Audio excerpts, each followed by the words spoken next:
Hi, folks. Chris Voss here from the ChrisVossShow.com, the ChrisVossShow.com. Hey, welcome to another podcast episode of the Chris Voss Show.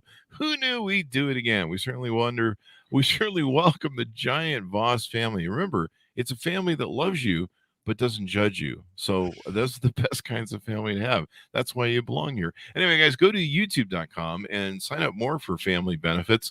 Family benefits, what is that, like an insurance thing? I need to charge more for this show. Go to youtube.com/Chris Voss. Hit the bell notification so you get all the notifications of everything we're doing. And you can see all the wonderful and beautiful people that we have on the show, including myself and our guests. We won't see our guests, though, really. I mean, seriously, have you seen me lately? Go to goodreads.com/Chris Voss. See all of our books we have over there. My books are over there, too. And most of the authors and stuff that we have come on the show are there as well. You can learn to be a bookworm and everything over there. It's awesome.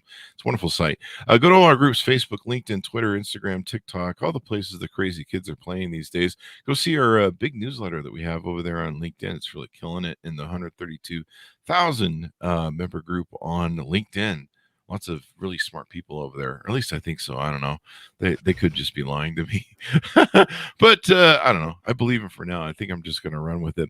Today, we have another amazing author. We put them in the Google machine and say amazing authors. And then these names just come up pouring these wonderful new books they're coming out with. And today we have another who is graced us with her presence on the show. This book is going to be coming out March 15, 2022. So the beautiful part about that is you can be your book clubs, your neighbors, or whoever you compete with to read the book first. You can pre-order that baby right off the interwebs, wherever fine books are sold. The name of the book is called The Anatomy of Anxiety. I just got excited just reading that. Understanding and Overcoming the Body's Fear Response. Let me cut that again so people don't assume that's the title. The Anatomy of Anxiety, Understanding and Overcoming the Body's Fear Response. People are going to be like Googling that other thing I said. And we have Dr. Ellen Vora on the show with us. She's going to be telling us about this amazing book, her studies, her research, and everything that went into it. She is a holistic psychiatrist, acupuncturist, and yoga teacher. She takes a functional medicine approach to mental health, considering the whole person and addressing imbalance at the root.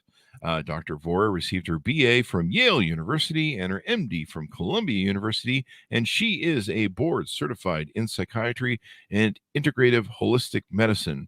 She lives in New York City with her husband and daughter. Welcome to the show, Ellen. How are you? Chris, thanks so much for having me here. I'm doing well. Good. And I'm glad we have a doctor on the show. Does this look infected to you? No, I'm just kidding. It's a joke I always do with doctors. I know I always hear the doctors, the one thing that you guys go to parties and like people try and get you to work. Like, does this look like a rash? Look like it should go away? So it's always fun. But give us your plug so people can find you on the interwebs, please. Sure. Good places to find me are on Instagram. I'm at Ellen Vora MD. And then my website is ellenvora.com. And if you want to get my book, you can really find it anywhere you like to buy books. But on my website, I have a whole list of different bookshops I recommend. There you go. Wherever fine books are sold, but only go to the fine places they're sold. Don't go to those dark alleyways they sell books. I got stabbed in one. So anyway, give us what motivated you want to write this book, Ellen? Yeah, I mean, the book is about anxiety. And what I was noticing was that nearly all of my patients struggled to some degree with anxiety. And the way I feel when I meet somebody with anxiety is I'm actually on some level excited because I really think there's a lot of low-hanging fruit when it comes to treating anxiety and things that nobody's talking about, things that people aren't really already knowing to try. So I liked getting this information out there so people have some strategies and some tips to reach for to feel less anxious pretty much right away. Mm-hmm. Mm-hmm. So give us an overall arcing view of the book, if you would, please. Sure. So it starts the kind of actionable strategies. I break anxiety into two different categories rather than what I was trained to, I was trained according to the DSM, our Bible in mental health, where you call anxiety generalized anxiety disorder or OCD or PTSD or social anxiety. And I don't find that all that meaningfully guides management in my practice. What's more useful is to divide anxiety into two categories: false anxiety and true anxiety. And false anxiety, that's not meant to sort of invalidate the very real suffering of anxiety, but it speaks to the very straightforward path out of it. False anxiety are those times when the body gets tripped into a stress response, and that manifests as what we call anxiety. But it's completely avoidable. It's unnecessary. We don't need to be suffering in this way. And it has to do often with really mundane things that we don't even realize are contributing to our anxiety. Everything from strong coffee and hangovers and sleep deprivation and technology, to certain dietary intolerances and inflammation, things like that. You just described Fridays around here. Yeah. And then it's common. We're all in this together. And then the second half of the book is really an exploration of what I call true anxiety, which is not something we can medicate away or decaf or gluten-free our way out of. This is purposeful anxiety. It speaks to what we're really here to carry out in our lifetimes. And so this is something we want to actually slow down and listen to.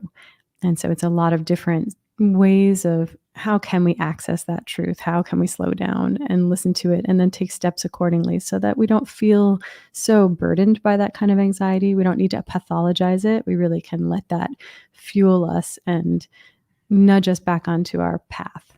This is kind of interesting. False anxiety and purposeful anxiety. Do I have those two correct? Yeah, false and true, or you can think of it as avoidable anxiety and purposeful anxiety.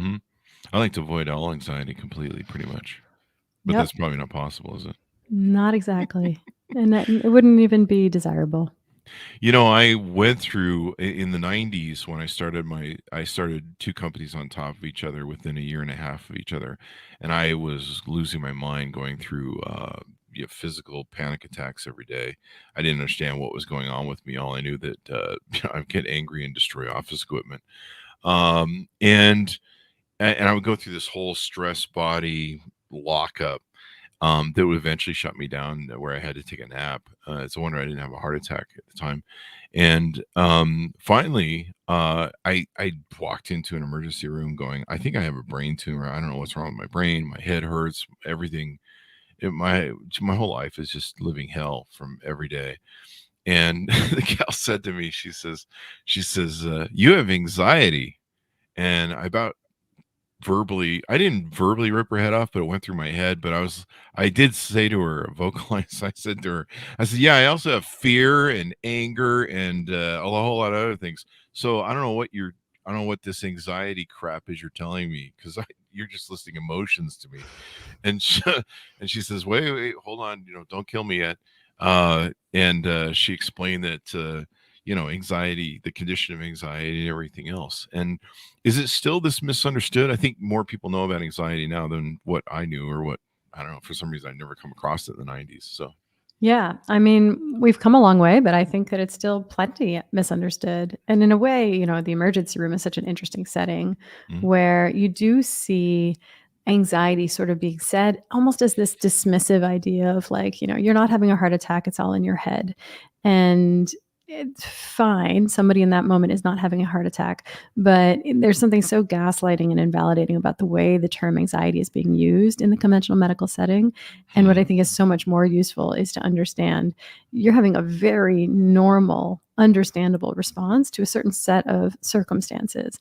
And in a way, it's actually not all in our heads. That's really the whole first half of my book, is to help people understand that it really starts in the body, that mental health is physical health. And, in the ER, you might be told what you think is physical is actually mental. And I'm here to say what you think is mental and what we've been told is mental is really very often physical.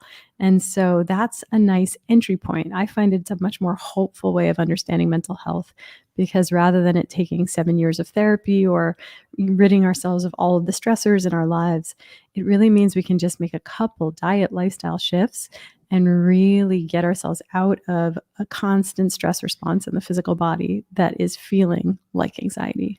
That's pretty interesting. I just opted for the lobotomy and I feel great. Most of my audience probably right now is, this makes a lot of sense. We've been following for 12 years, and yeah, the lobotomy, that explains everything. No, and I will, I'm no scientist, but I will suggest that you were right. They put me on like horse tranquilizers that by the time I weeded myself off them, Weaned. Yeah. weaned myself off them. I did not go to medical school, clearly, but I did stay at a Holiday Inn last night. And so as I went off them, I mean, I would take two of these tranquilizers, and I would become like a normal human being again, and I'd be like, wow, this is weird to be. And then by the time I weeded myself off them, I got it down to, like, I don't know, a quarter. And if I took a quarter of that, it would knock me out, sleep for 8 hours. And I'm like, how jacked up was I? And what I did was I started learning to listen to my body, and there would be a muscle somewhere in my stomach that I would clench, and it would be the first. If I experienced stress, the first thing I would do is feel that physical clench in my stomach, and I'd be like, "Oh God, here it goes." And I had a whole ramp up that would happen with my muscular system, where eventually my chest would be collapsing on my heart, and I would be, "Arr," Hulk.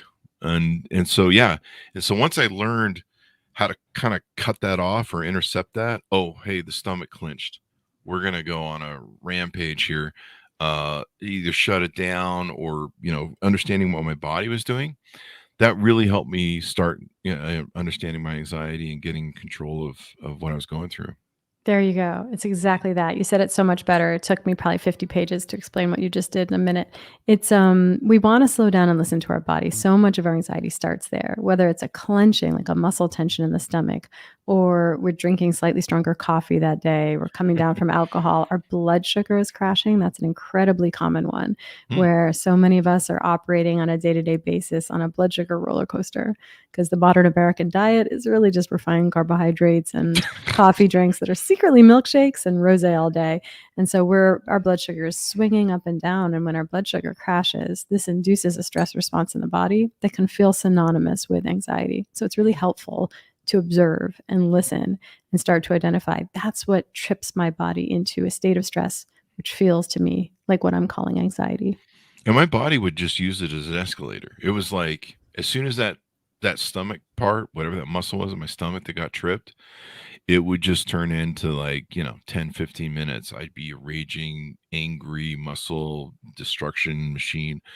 And learning where that started was, like, really important for me to try and get control of my life again, and wean myself off of, I think Zoloft is what they had me on. And I think within about 9 months I was off it. I've gone back once or twice when I've gone through some really hard times in my life. But now, let me ask you this: how different is anxiety than, like, OCD or obsessive compulsive? Well, that is obsessive compulsive disorder, or what's the other thing I'm looking for? ADHD Mm-hmm. and stuff. How do these all play together, or are they very different? It does all play together. I mean, they're definitely different disorders. I remember when someone was once describing the difference between depression and anxiety. I think it's Johann Hari who wrote the book Lost Connections. I think he has a new book out now too. He's great. He put it as, these are the different covers of the same song. Like, in many ways, same lyrics, really different quality to them, though. We of course know that there's certain overlaps on a really, in terms of our neurochemistry. Serotonin plays a role in both. But what I find is interesting is that basically, I think it has a lot more to do. They can have a common root cause, and then how they show up in you has more to do with our individual variation. And so, but I do think that there's some difference between, say, OCD, I find very often has an inflammatory basis. ADHD, I find very often has something related to the quality of sleep, which in turn has often something to do with the quality of breathing, whether we're able to breathe effectively through our nose. It can be so many, many other things. And I get a lot of grief on the internet where people say, no, it doesn't have to do with sleep or breathing. It's just a genetic disorder. This is neurodivergence. And that's all true. That's all valid. But I'm always interested in figuring out what are potential root causes. And all of these different conditions can have slightly different root causes. So it's worth investigating, because if you can identify and address a root cause of a mental health issue, you can improve symptoms dramatically. And I think I've been through this in my life. I think maybe everyone has, where if you have OCD or anxiety or ADHD, which I've had in my life, when I was younger, I would go check the doorknob, 12 times, 15 times, going, did I really lock it? Did I really lock it? And you're like, dude, you've been down there like 10 times, and it still drives you mad. You've got to go down and check it again. And then that doesn't get help you get good sleep. And then, you don't breathe well if your body's feeling stressed, I'm sure. And then, it's just probably a cycle that just it kills you. That's right. Yeah. Okay. Okay. What about like sleep apnea? Is that part of the breathing while you're sleeping thing? Yeah. So sleep quality is going to impact every single mental health issue known to Mhm. man. And so sleep apnea, which is so common right now, it's really somewhat epidemic. And often people aren't aware that they have it going on. That's going to impact our ability to focus and pay attention during the day and have good attention. It's going to impact our mood and our anxiety levels. And it's in our cognitive function and ultimately even our longevity. So something like sleep apnea, whenever I had the tiniest inkling and suspected in somebody, I always want them to go and get a sleep study so that they can at least know that they have it going on. Typically, the next step is to do something like a CPAP machine. And as a physician, I'm actually really low on intervention. Mhm. I tend to avoid interventions at all costs, but a CPAP machine is one area where I say, if you have sleep apnea, get thee to a CPAP machine because it's a life-changing intervention. It's really Yeah. has a lot of upside. I know sleep is really important. The older I've gotten, I'm now 54, and I go to the gym almost every day. And sleep is, man, if I don't get my 8 hours of sleep, people are in danger of their lives, and I'm probably in danger of going to prison. And I just can't function well. I have trouble if I can get a good 8 hours of sleep. And I had really hard time during the COVID lockdown.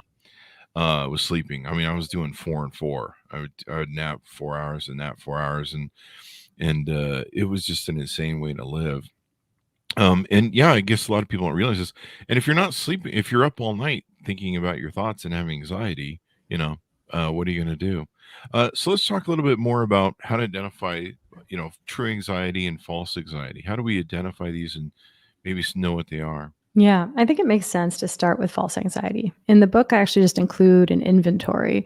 Basically, go through this checklist and in the Mm, moment of anxiety, ask yourself, which of these apply?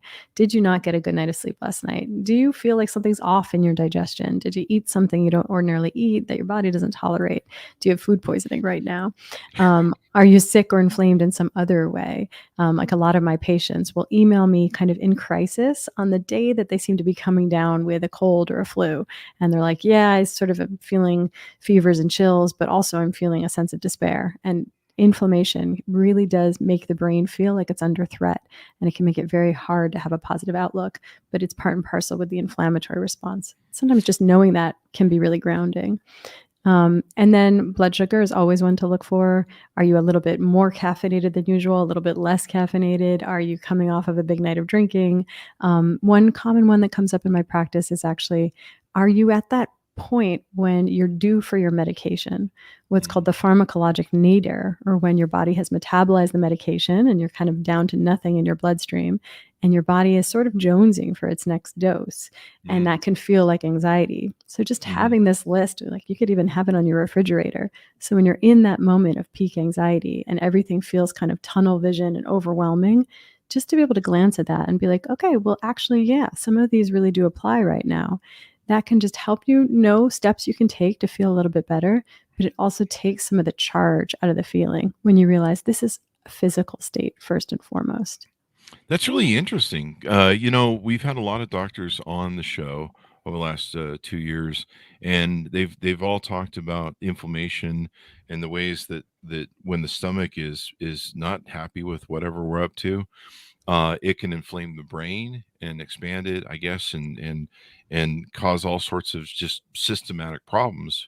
And it's kind of interesting how much of our, I guess, our body is regulated by our gut. Yeah, the gut is central to our functioning. And, I don't make the rules. This is the design of the body. There's the Mm, trillions of microorganisms that have an enormous impact on how we feel. And they really have a direct impact on our mental health. For example, In anxiety, we certainly talk about the neurotransmitter serotonin, which we know now, the gut is the second brain. Something like 95% of our serotonin is really made and exists in our gut, not our brain. Mhm. But there's another neurotransmitter we're not talking enough about called GABA, and it's also related to anxiety. It's our primary inhibitory neurotransmitter of our central nervous system. So in English, it's basically the neurotransmitter that lets us feel calm, like things are okay. Oh, wow. And it's also largely manufactured by our gut bacteria. Certain strains of Bacteroides bacteria help us make GABA. So, of course, in modern life, where we take antibiotics and we drink chlorinated tap water and we're chronically stressed and we don't eat fermented foods, a lot of us are missing these strains of Bacteroides, and then we're not making enough GABA. And then the gut, when it's inflamed, it can create the conditions for systemic inflammation throughout the whole body. And when our whole body is inflamed, this causes all kinds of problems, including heart disease, risk for cancer, but it also directly impacts the threat detection centers in our brain. They're scanning for the state of the body. And when cytokines or inflammatory markers cross the blood-brain barrier and tell our threat detection centers, hey, we are under threat, that can make us feel anxious and uneasy. So inflammation impacts our mental health, it impacts our quality of life, our longevity. It's really at the heart of so much of the ways we struggle, and it starts in the gut. Yeah. It's really amazing to me. We've been learning a lot about it, and like I've learned about how, just a better diet can just make everything work better. And yeah, if you make the stomach happy, but if you're constantly shoving Taco Bell in there, you might not get the best results. I drank for, I don't know, hard for about 20 years. And it was really hard on my body. And as I aged, it just got so hard. I just had to quit because I'm just like, this isn't fun anymore. A couple hours and I started tuning in more into my body and listening and I'm like 2 or 3 hours of fun drinking, and I didn't have to drink a lot, but I could still feel like my body dragging for 2 to 3 days of dehydration and just trying to cleanse itself, and it just wasn't fun anymore. And I'm just like, this is not worth 2 hours of fun. I'll just, I'll drink some water or some coffee and be happy, and then I don't have to lose a whole week of pain. But yeah, it's really interesting how all this stuff comes in. You talk about how the body sends a signal up to the brain that something isn't right, and that makes sense to me, and it lets your brain create an anxious narrative, and then I guess we are what we doing, like say I ate some Taco Bell. Pick on Taco Bell here. I'm going to lose the Taco Bell crowd. The I think we lost them a while ago. So I ate some bad tacos or something, and it's just not sitting well in my stomach. I put that but maybe am I taking and going through anxiety where I'm thinking about, I don't know, how Marge gave me a dirty look at the office and clearly hates me and wants to kill me, and I start creating some sort of weird sort of paranoia about that anxiety. Is that what's Precisely. going on with some of us? Precisely. Yeah. So great. That's such an astute point. So here's the Mm. thing. I would say the vagus nerve is really what to think about when it comes to the Taco Bell anxiety moment. Our vagus nerve is our largest cranial nerve. It's winding through our whole thorax and abdomen. It's going to all our visceral organs. And we all kind of know that if we're stressed upstairs in our brain, that it has a way of transmitting information to our organs. Our heart rate's going to increase, our breathing becomes more rapid and shallow. We sort of know that feeling of an uneasy stomach when we're nervous. Maybe you get diarrhea before a big exam. But what we don't really appreciate for most of us is that it's a two-way street of information. So Mm. just as our brain is sending information down to the body is also sending information back up to the brain. And Mhm. actually, most of the nerve fibers in the vagus nerve are afferent, meaning they are transmitting information from places like the digestive tract up to the brain. So if we eat the Taco Bell and it's not sitting right, that's sending an information signal up to brain that's saying something's not okay here. Feel Yeah. uneasy so that you'll rest, so that you'll make different choices next time. Whereas if things are good in the gut, then it kind of sends the all clear. Everything's copacetic down here. Go have a great day. And our brain, when it gets that signal that things are not okay, feel uneasy, that's just a primal state of feel uneasy. But we always swoop in with a narrative to justify the feeling, to Mhm. explain it. And if you think about it, our brains are meaning makers. If you give us a piece of paper with 2 dots and a line, our brain is like, I know what that is. That's a face. And if you give us the vagus nerve saying something's really not right here, we tell ourselves, it's because of that look that Marge gave us. We'll swoop in with a narrative to make sense of the sensation, but it's actually first and foremost a physical state. And that's really the level in which we should address it. Yeah. Hang on one second. Hey, can you guys call Marge? Tell her she gets her job back. Sorry, it was Taco Bell. I'm sure she'll understand. Yeah, it's okay. And can she withdraw those assault charges? Anyway, so that was her Taco Bell. It's always Marge, man. Anyway, what is so let's flip the script to true anxiety. Tell us about that and what that is. Yeah, it's purposeful. This is where I think we over pathologize anxiety. And sometimes this anxiety is really kind of our true north. It has to do with our calling, what we're here uniquely to do. We have a unique set of skills and perspective, and there's a contribution we can make here. And it's not like super, it doesn't have to be heavy. We don't have to think of this as like, I have to save the world or make the world a better place. It's just, what are you uniquely here to do? It could be making sure that your grandmother has somebody to take her to her doctor's appointment. It's something where you're uniquely positioned to make a contribution. And I think that a lot of us can feel a sense of anxiety when we secretly know we're not on track in that sense. And I think it also pertains to the way in our population, we're all along this spectrum. Some people are, in the words of Sarah Wilson, life naturals. Things just come easily to them. It's all just kind of low key and chill. And that's fine. We need our life naturals, be our pilots and our surgeons. And it's great that they're here. But we also have our sensitive folks, our anxious folks. And we have a tendency culturally to pathologize that, to say, you're too sensitive, you're too much. And even those people are saying, I don't like being this way. This is a nuisance. It's a burden. And I think we really need to rebrand and understand these are our canaries in the coal mine. And this anxiety is in many ways kind of a prophetic superpower. They're here to feel and sense the things that the rest of us can't pick up on. And they really help course correct us as a society and keep us on track. So it's basically like, you're Liam Neeson, I have a specific set of skills. So this is a good anxiety, and it helps us tell that something's out of balance in our world. So it's kind of like a signal like, hey man, something's screwed up. Now, do we also just like false anxiety off place that to the wrong sort of places where like Marge again or something? If I'm understanding you correctly, I always think you want to start with the false anxiety, kind of wipe that out, eradicate it from your life, and then you see what's remaining behind it. And these two anxieties have a slightly different quality. It can be subtle, but we start to recognize like, this is just my body in a stress response versus this is my inner truth nudging me and saying, you have to get out there and do this change in your life.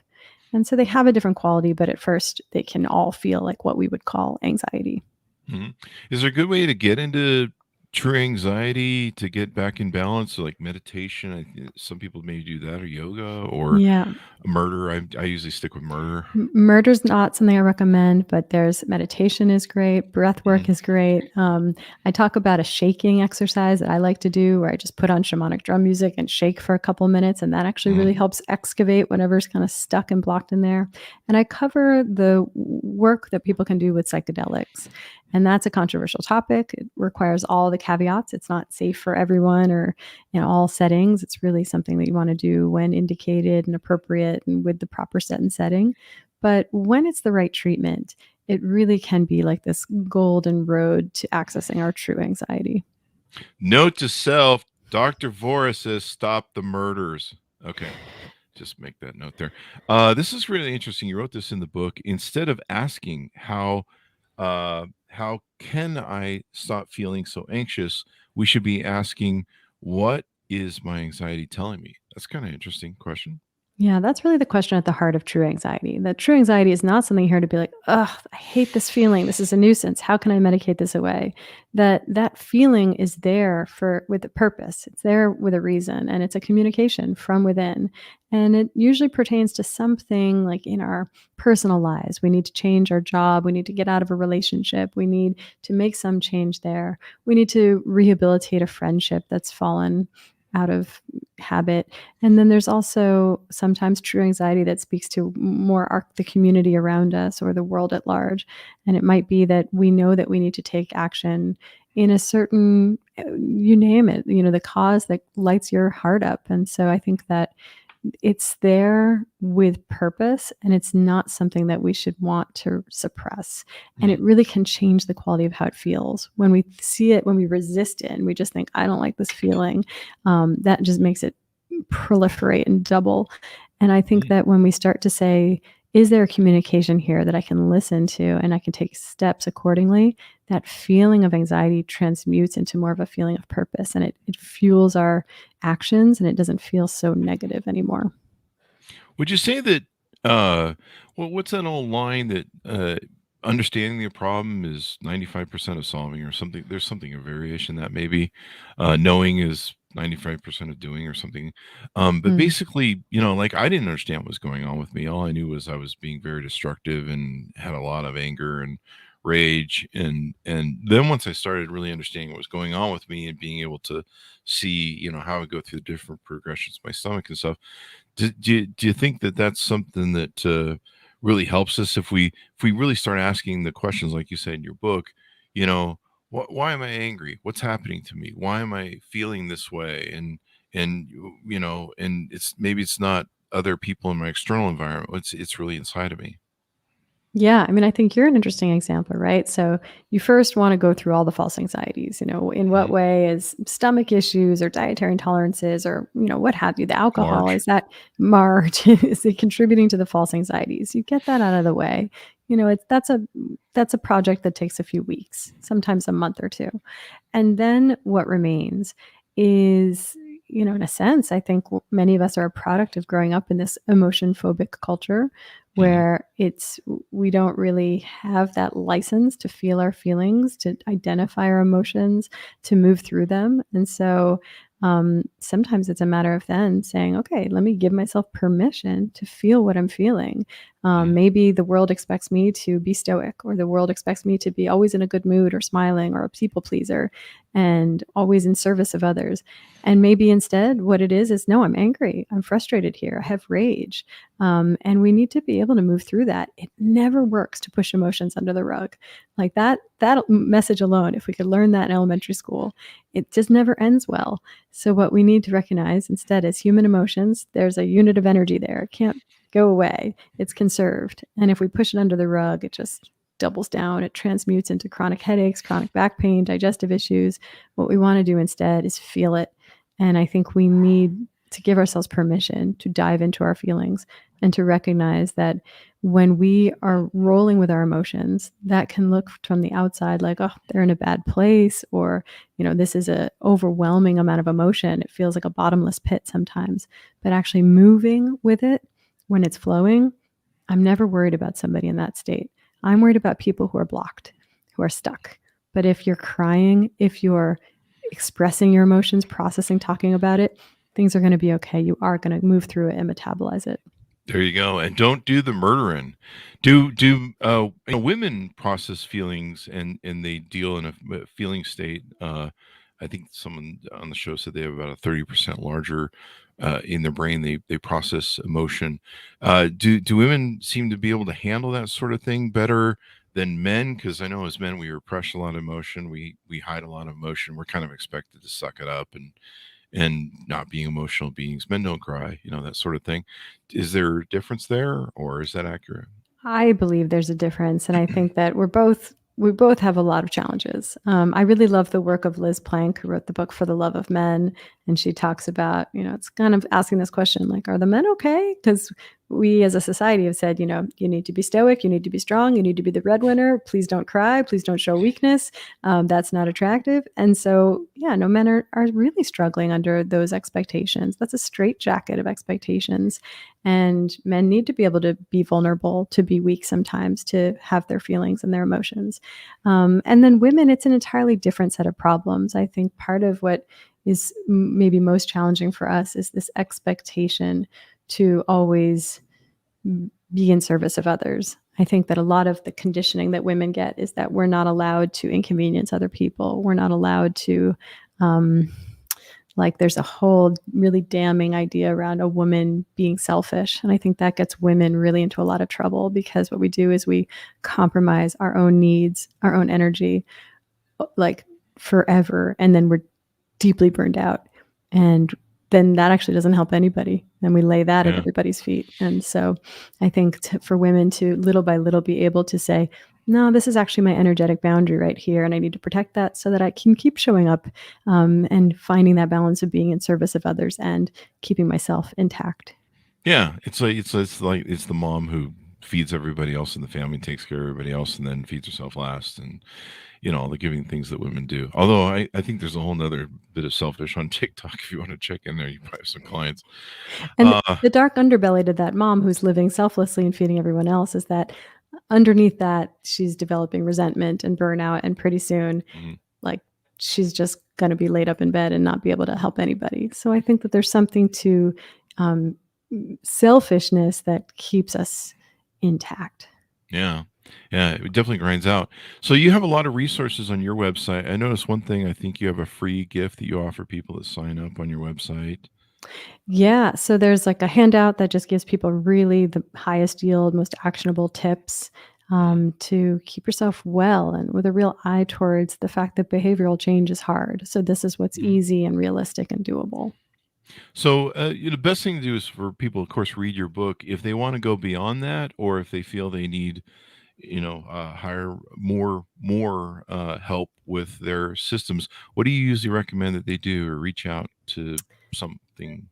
The best thing for now is just to be on my newsletter, Mhm. because that's where I'm going to announce when I do start holding groups, live Zoom events, and courses. And so there's different ways I'm figuring out how can I support this pretty big demand for a different way of approaching mental Mhm. health. Because right now, a lot of people are feeling like the mental health field as it exists is not sufficiently supporting their needs, but there's not a whole lot of us yet offering up a different approach.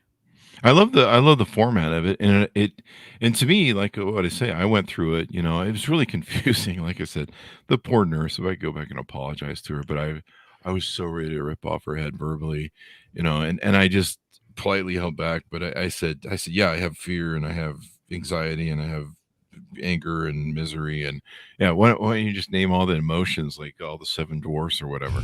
Um, and she was very nice and she explained to me, but she could tell that I was about to go Hulk on her. But and that's when she explained to me what anxiety was, and I thought she was smoking the crack. But I didn't have a choice. I was at my line where I'm just like, I have to do something. And if she says I have anxiety and I should go see this guy and take these drugs, I'll do it. And within a half an hour with the drugs she given me, I became a human being. I'm like, wow, this is weird. I've never been like this for a few years. And so I think it's good. And people need to realize that, because some people are just rolling. I remember when I met with these, I don't know if it's psychiatrist or psychologist, the one who gives you the drugs, The not the, psychiatrist. yeah. And he says, I'll bet you think about the same subjects every day at the same time. I said, no, you're full of crap. You're full of crap. And he goes, keep a journal. He goes, you watch, because a lot of people, we get so much in our heads with anxiety and OCD and stuff, we don't realize how much we're just rotating the same crap. And he made a bet with me. He goes, keep a journal. He goes, I want you to monitor, what the shifting thoughts are in your mind and the times that you do them. And son of a gun, he was so at 10 o'clock, I was thinking about, I don't know, whatever the hell it was, right? Same thing every day. 11 o'clock, 12 o'clock, same thing. It was the same rotation of anxieties and OCD that I was having. And it was just madness, because it was, I who knows how long I'd been operating for that long. It's crazy. And there's your Marge effect, you know? So, like, while the cortisol comes on in the morning with the coffee, we have those stressful responses. And then as we Mhm. have our lunch and we have, we eat gluten and dairy and sugar, then we get leaky gut and all these opiate like qualities of these foods hitting our brain. We get kind of fuzzy and bleary eyed and we feel like, oh, I'm totally unmotivated and hopeless. And then many of us have kind of a crash and a come down from a variety of Mhm. different hormones and chemicals later in the day. We kind of sundown and then we feel despair and rinse and repeat the next day. And And so then much of it, March. and then March comes in and acts as our explanation for why we're feeling that way. But it's really first quite chemical. I'm sorry, Marge. Poor Marge. Yeah, I mean, we can hire back, I'm sure. So, what have we touched on that you want to touch on before we go out tease out about the book? Um, I'll touch on medications because you brought it up here and there. I think Mhm. we're in a moment right now where, and I'll say first of all, just as a caveat, I am not dogmatically against psychiatric medication. I'm a psychiatrist. I'm the one who writes the drugs. I prescribe medication. I have patients who I start on medications, seldom, but it happens. But my book has it's an alternative to pharmacologic interventions, Mm. mainly because 99% of psychiatrists, no problem. Like this is how we are trained to meet the mental health needs, is to write a prescription. And I find that doesn't help everyone sufficiently. So I'm here to offer a message of hope that even if you're not sufficiently helped by meds, if maybe they worked at the beginning and they faded over time, or you want to be off of them, or you don't want to start them, there are other things that we can do to support your mental health. But I also want to acknowledge that there are people out there who are on their meds who think about getting off of their meds. And I think we have a little silent epidemic of the struggle with getting off of psychiatric medications. And I think it's really important for people to recognize these are powerful psychoactive substances. They have a very real withdrawal. Like any illicit drug, they have a real withdrawal. So if you're getting off of a med and you feel lousy, we get messaging that tells us that's relapse. And that's a reason to think that the med was helping you and that you should go right back on it. And I think that is withdrawal. And we want to recognize it as such and take any medication taper so much more slowly and support it in all kinds of ways. You want to work with a practitioner who really knows their way around medication and tapering, and to just recognize what you're working with. People get off of meds successfully, Yeah. but you want to go slowly, and you want to realize that those symptoms that come up are largely withdrawal. And what's interesting about your book and what you just said is that's what I recognize. Over 9 months, I slowly weaned myself off of the meds. But I was also figuring out, like what you've written about in your book, what my body was doing and how to cut it off at the pass when I'd feel the stomach clench. And I'd be like, okay, let's just go. I wouldn't go meditate, but I just kind of, okay, time to disengage from whatever's pissing me off. And we need to go to a quiet space and just kind of not let the next steps go. And I think some of it was a little bit of breathing, which is kind of meditative actually. But yeah, I was able to figure that out. But yeah, you shouldn't do it. I've had some friends that recently they were having some issues. They got on Zoloft, and then of course, the hardest thing people have is waiting to get that right dosage that finally kicks in, and you have that normal moment. Like I think a month went by, and my doctor, I'm like, nothing's happening. My doctor's like, you'll know when it happens, Chris. And I'm like, dude, I don't know, this freaking guy. And then, yeah, I'll never forget the moment. It was like the most clear moment of my life where I was just like, I could pick up thoughts and put them down again. I'm like, whoa, this is really wild. And people don't, number one, have that patience, and then they can throw it away. And one of my friends, he got really sick going off of antidepressants. He just decided that he was going to stop one day, and that's not good. Yeah, no, cold turkey, I would even kind of warn people to say, like, I even think of it as potentially a little neurologically damaging. I think it's Mhm. really not something you want to play around with. You want to go so slowly and really Yeah. support it in all kinds of ways, with nutrition, with a meditation practice, even with some supplements and detoxification support. Yeah. Yeah. And stay away from Marge, because Marge is always at fault. She She's gets a a bad trigger. rap. Poor Marge. Well, it's been wonderful having the show, Ellen. Thank you for coming on and sharing this brilliant stuff with us. Chris, thank you so much. Thank you. Thanks, to my audience, for tuning in. Give us your plugs, Ellen. One more Marge. time. I called you Marge. Give us your plugs, Ellen, one You more can time. find me so at we- marge.com, and You should go I'm buy it now. again, I'm on Instagram, but all the things, Twitter, TikTok, even. I'm at Ellen Vora MD, and then my website is ellenvora.com. There you go. All of the things. Order the book up where fine books are sold. It's going to be coming out March 15th, 2022. The Anatomy of Anxiety, Understanding and Overcoming the Body's Fear Response. Thanks, minds, for tuning in. Go to youtube.com/Chris Voss. Hit the bell notification button. Go to goodreads.com/Chris Voss. All our groups on LinkedIn, Facebook, Twitter, all those places. Those crazy kids are playing these days, and Marge is over there too. Anyway, guys, thanks for tuning in. My apologies to Marge, and I'll see you guys next time.